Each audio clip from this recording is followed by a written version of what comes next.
ফখরুল সাহেব তত্ত্বাবধায়ক চাইলে পাকিস্তানে যান।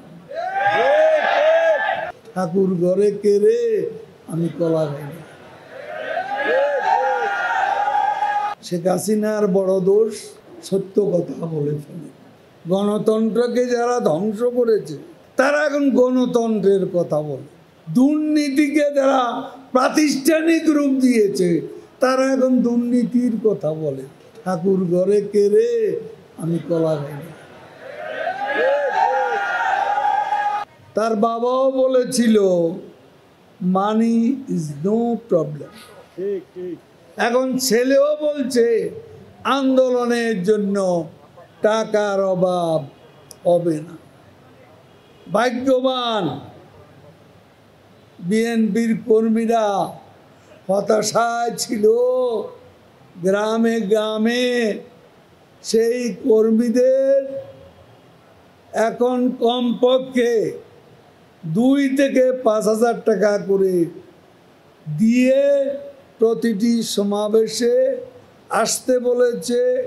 লোটা, কম্বল, কাঁথা, বালিশ, এমনকি মশার কয়েল সব নিয়ে এসেছে।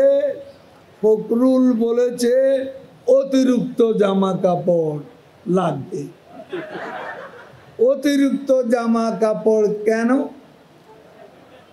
মনে মনে স্বপ্ন ছিল পল্টনে বসেই যাবে। ক্ষমতা ময়ূর সিংহাসন দেখা না দিলে তারা উঠবেন না। ততদিনে চলবে পিকনিক পার্টি। চলেছে পিকনিক পার্টি, আর কতদিন চলবে? ফখরুল সাহেব তত্ত্বাবধায়ক চাইলে পাকিস্তানে যান।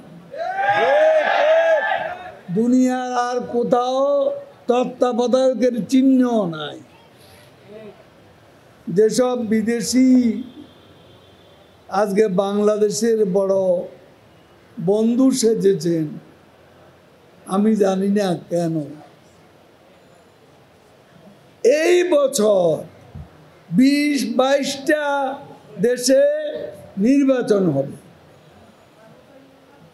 ইউরোপের লোকেরা, আমেরিকান নেতারা, প্রতিনিধিরা ওই 20 দেশ বাদ দিয়ে বাংলাদেশে কেন?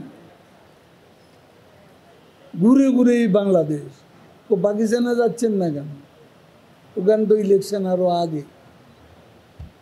ওখানে যাচ্ছেন না কেন? ইউরোপের নজর